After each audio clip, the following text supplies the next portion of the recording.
Today, we will study asset management of process equipment. Equipment assets constitute a major part of a company's fixed assets. They are the technical and material foundation for production. Here, equipment asset management refers to the asset management of machinery and power equipment classified as fixed assets, carried out by the Equipment Management Department. Effective management of equipment assets is essential. The Equipment Management Department, user departments, and the Accounting Department must work together and coordinate closely.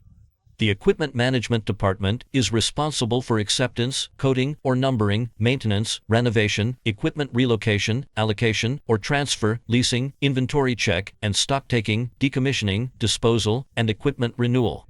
User departments are responsible for proper use, safe custody, and careful maintenance of equipment assets. They bear direct responsibility for keeping the assets in operational condition and ensuring effective utilization. The Accounting Department organizes the responsibility system for fixed asset management and performs the required voucher or document reviews. It shall enforce these requirements and assist departments and units in accurate accounting for fixed assets. Main contents include classification of production equipment and asset coding or numbering, classification and management of key equipment, and preparation of basic equipment data for asset management, management of equipment asset movements or status changes and equipment inventory management, etc. Next, let's study one key topic of this lesson. First, we need to understand the definition of fixed assets. Fixed assets refer to houses or buildings, structures, machinery, and transportation vehicles with a service life of more than 1 year, as well as other equipment, instruments, and tools related to production and business operations, even if they are not the primary equipment for production and operations.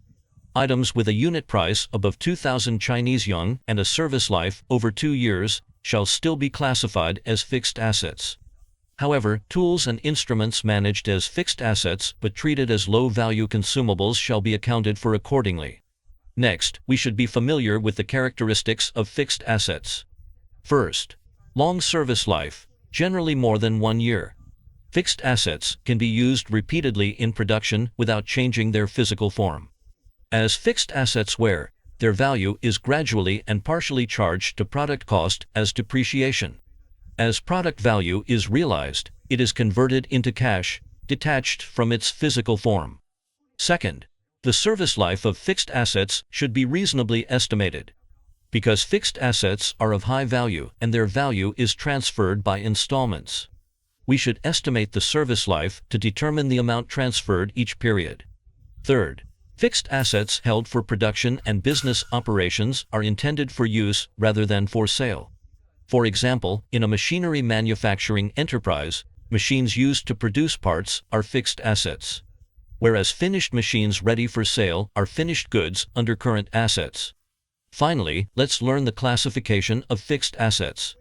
To strengthen management of fixed assets, according to the Accounting Department's provisions, fixed assets are classified by different criteria as follows. First, by economic use, productive fixed assets and non-productive fixed assets. Productive fixed assets directly participate in or serve production and are currently in use. Non-productive fixed assets do not directly participate in or serve the production process, and are used in non-production areas of the enterprise. Second, by ownership, own fixed assets and leased fixed assets. Owned fixed assets include self-used fixed assets and leased-out fixed assets. Third, by usage status, in use, idle, not needed, stored, and leased out. Fourth, by affiliation, state-owned fixed assets, enterprise fixed assets, leased fixed assets, and fixed assets of collectively owned units affiliated with the plant. Fifth, by function or performance, buildings, structures, power equipment, transmission equipment, working machines and equipment, tools and instruments, production tools, transportation equipment, administrative tools, and other fixed assets. Next, we will study depreciation of fixed assets. Depreciation of fixed assets refers to the portion of value loss transferred to production cost and expenses. Reasonable and accurate calculation or appropriation of the depreciation has the following significance for enterprises and the economy. First, Depreciation compensates for the value loss of fixed assets.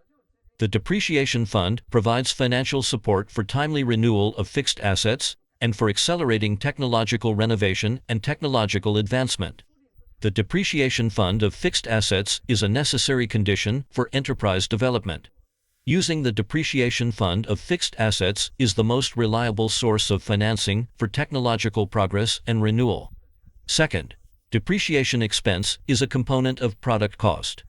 Only correct calculation and appropriation of depreciation can truly reflect product cost and enterprise profit. It helps evaluate business performance correctly. Management of fixed asset funds is an important part of enterprise economic or financial management. Accurate accounting directly affects enterprise profit and loss. If depreciation is understated or underappropriated, product cost will be understated and profit overstated. If depreciation is overstated or overappropriated, product cost will be inflated artificially. This reduces enterprise profit and affects normal accumulation and distribution.